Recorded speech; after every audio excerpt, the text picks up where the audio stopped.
Hey guys, so I'm getting ready to do one of my chores for the winter time before spring hits, and that is going through my seeds just to see what I still have left over from last year and figure out what I need to actually purchase for this growing season that I'm planning to grow.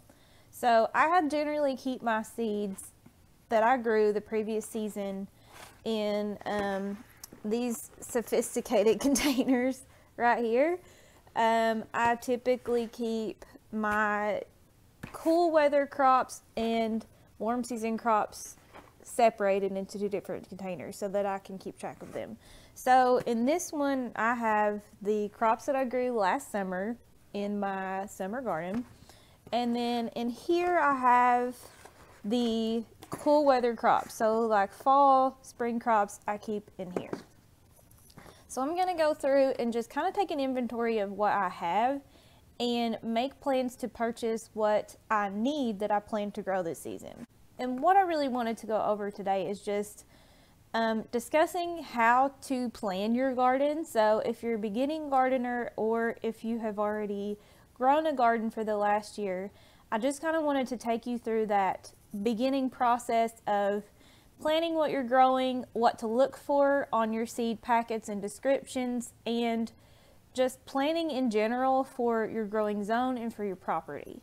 So this is just a demonstration of what I do for my own property. So you may have totally different plans for your garden, and that's okay, but the information that I give you today is going to apply no matter where you decide to grow vegetables. So if you're growing in containers in a large garden space, all of this information is going to apply to help you determine what seeds that you need to purchase. Okay, so I have here some of the stuff that I grew last growing season, and most of it I purchased last year. Some of it was from the year before. So I have I have packs of squash, zucchini, beans, just a few little things left over, and I have some herb packets that I grew last year. But what I wanted to talk about is when you should purchase new seed. So it is recommended that you only purchase the seeds that you need for one growing season. So purchase from year to year basically to ensure that you get new packets of seeds that were packed for the year that you are growing your garden.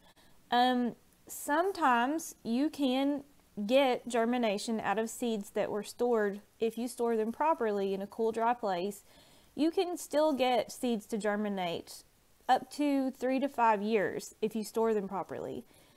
So the main reason that it is recommended that you purchase seeds on a yearly basis is because the germination rate is going to decline a little bit as they get older. So to ensure that you have good germination, you need to purchase new seed every year. Now I know that for a small garden, that seems a little bit excessive, right? You get quite a few seeds in one packet. So for example, I have spaghetti squash here. There are 25 seeds in this packet, and that's a lot of seeds for spaghetti squash for one family, because it typically takes about 3 seeds to a hill. That's usually what I plant, and one spaghetti squash hill or vine is going to produce a lot of spaghetti squash, and I can testify to that because currently in my basement I have many spaghetti squash stored away out of, I believe I had 2 hills last year. So unless you eat an abundance of spaghetti squash, you're likely not going to plant this entire packet. So to remedy this, you can either split these seeds with someone else you know that's growing a garden. You all can go in together and purchase seeds, or you can try them again next year. There's no harm in trying. You're probably not going to get as good of a germination rate if you keep them until the next year. But what I wanted to show you on your seed packet is that it is going to have what is called a packed for date. So on this one, the packed for date is 2020. So these seeds were packed for 2020 growing season. So to me, I am going to reuse these seeds this year because I don't feel the need to purchase new spaghetti squash seeds. So I'm just going to try them, see what they do. I may plant more to a hole just to remedy that maybe possible lower germination rate.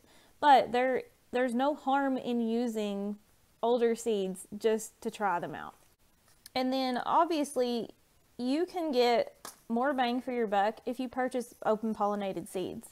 So if you purchase, all heirloom varieties typically are open pollinated. So this is an heirloom variety.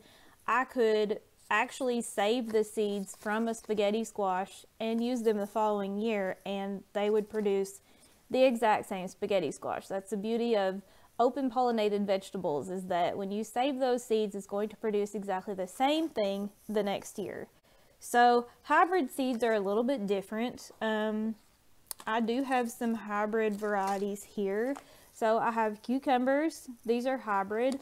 I could save these seeds if I wanted to, but if they're hybrid varieties, it's typically not going to, well, I will say it will really slim your chances of getting the exact same variety or same thing that you grew the last time. So it may produce another Herbless Beauty cucumber, or it may produce something else, because a hybrid is a cross between different varieties.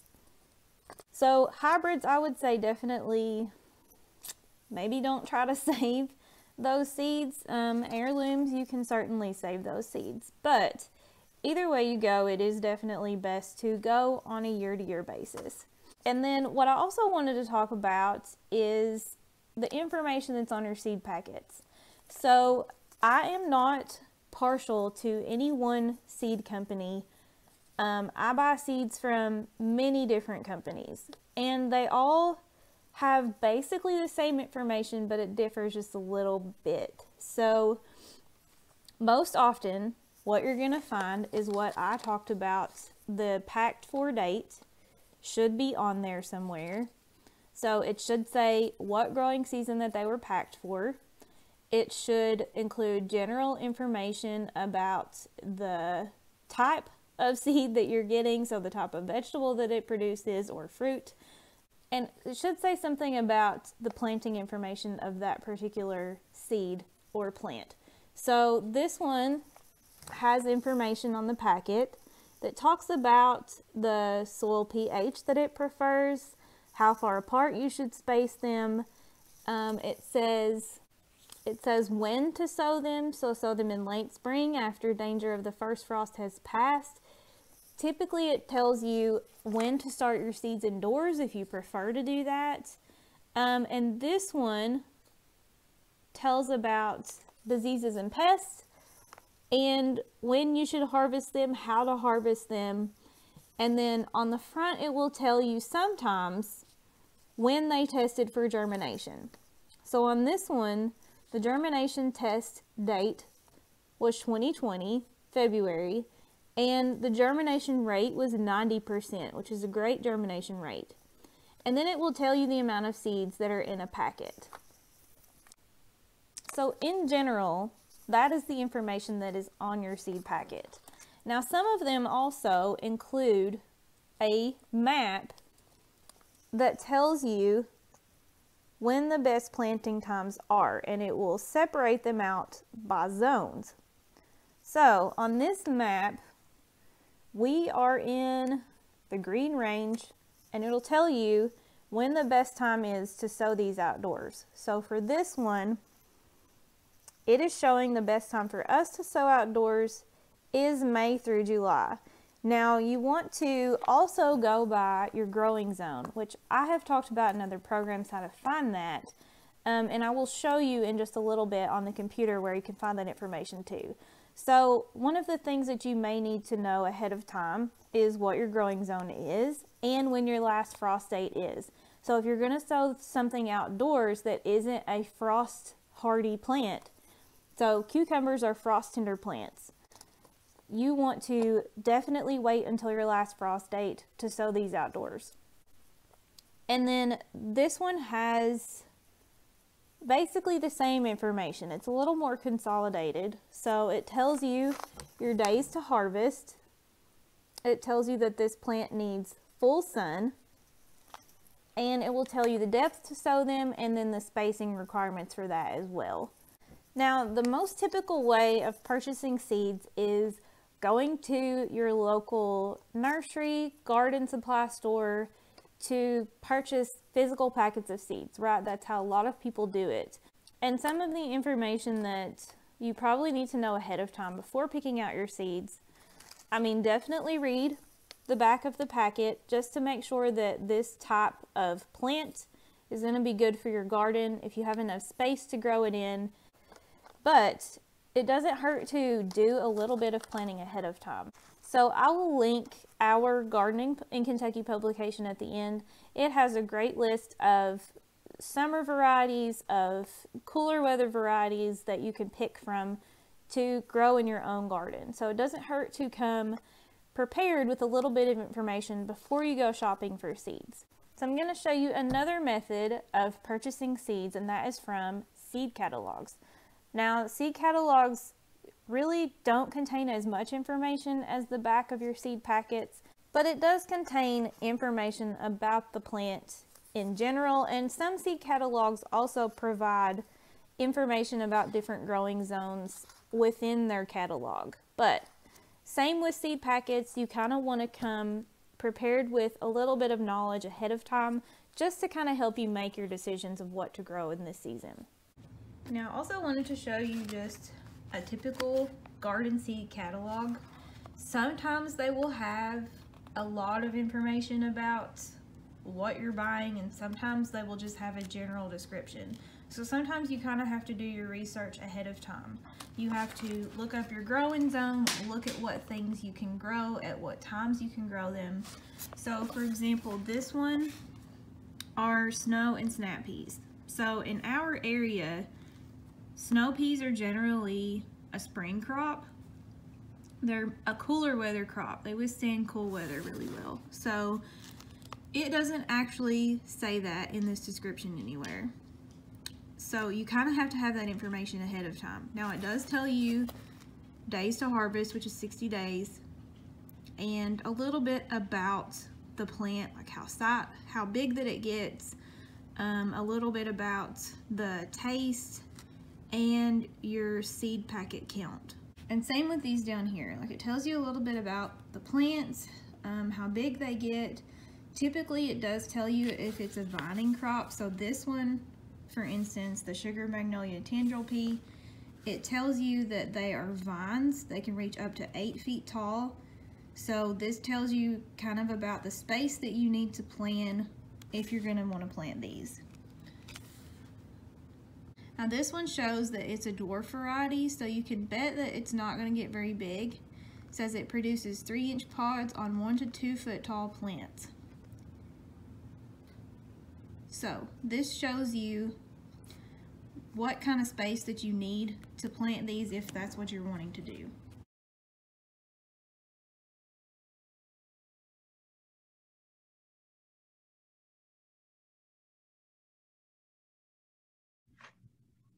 Okay, now I also wanted to show you the USDA plant hardiness zone map. So here you can type in zip code. So say I just want to do Whitley zip code because it's about right in the middle.